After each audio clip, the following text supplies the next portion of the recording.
Hello, good morning, class 12th students. Here we are today again to discuss about a new topic, that is megasporogenesis, means formation of egg inside the ovary. Somehow it is connected with ovule also. If you have understood the process of pollen formation, then it shall be very easy to understand this process of megasporogenesis. We'll see now how megaspores are formed. So before going through this topic, you need to see the review of flower structures. It is containing female part. It is called as carpel or pistil. Inside the ovary, this ovule you can see, it has many parts. Mainly this funicle, which is connected with the pod or ovary wall, hilum, micropyle from where pollen grain enters here, nucellus, integuments, embryo sac. So let us see how this mature ovule or embryo sac is formed inside the ovary. So megaspore mother cells, which are 2N, they are responsible for the formation of embryo sac or egg. We can start from A. Here you see a single archeosporial cell or megaspore mother cell, it is 2N. B you see it divides by meiosis cell division, then two haploid cells are formed. Then again they divide by meiosis itself, that means meiosis 2. Then 4 haploid megaspores are formed. But out of these 4, only one, you see now D part, only one is functional, 3 are degenerated.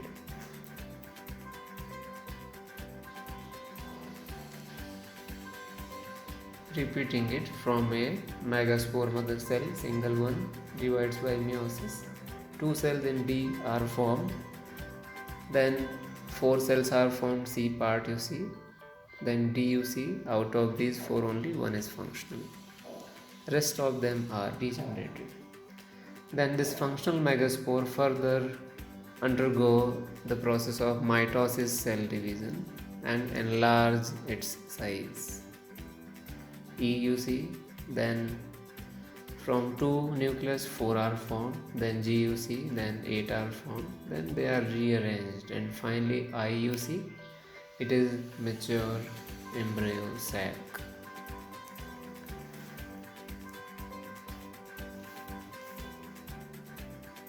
These all cells are haploid, and the cell present at center is central cell, and the nucleus is called as polar nuclei. Already you studied in class 11th.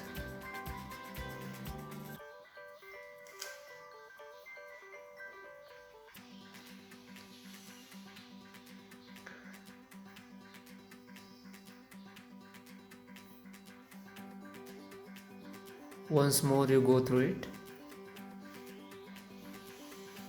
and try to draw its diagram. Okay, so let us see the same process in a different way in the next slide.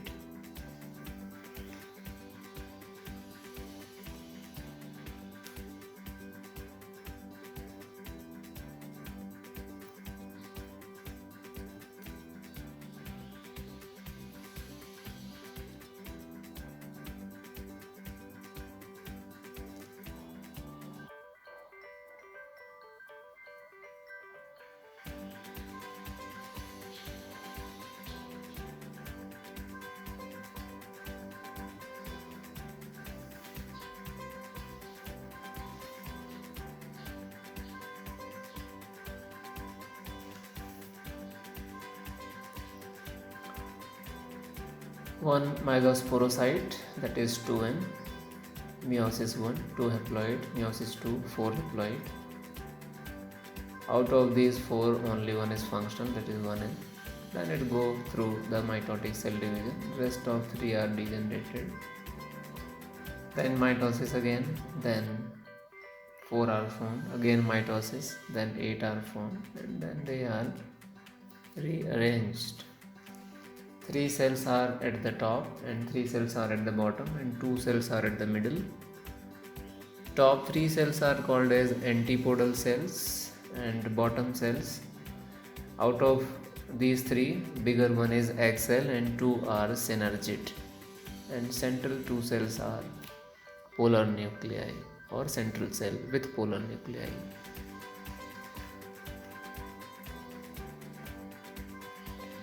The last one is mature embryo sac or megasporophyte, which contain egg cell in N condition, with which pollen grains nuclei get fused for fertilization.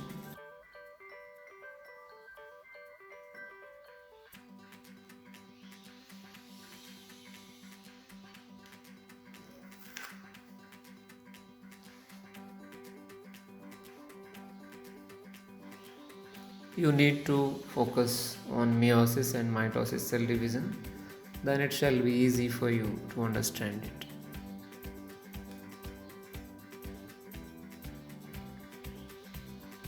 Now let's summarize the whole process in this slide. Again, let us see. Nucellus cells, they are major component. Nucellus cells, they give nourishment for the formation of embryo sac. Then one embryo sac or megaspore mother cell, it is 2N. By meiosis cell division, 4 cells are formed, 3 are degenerated, 1 remains an embryo sac for embryo sac formation. Then 3 times mitosis cell division takes place, 8 nucleus are formed, rearranged, 3 at upside, 3 downside and 2 at middle are called as polar nuclei. Upper part cells are called as antipodal. Lower divided into 2 plus 1, 2 are synergid and 1 is egg cell. So egg cell is very important here.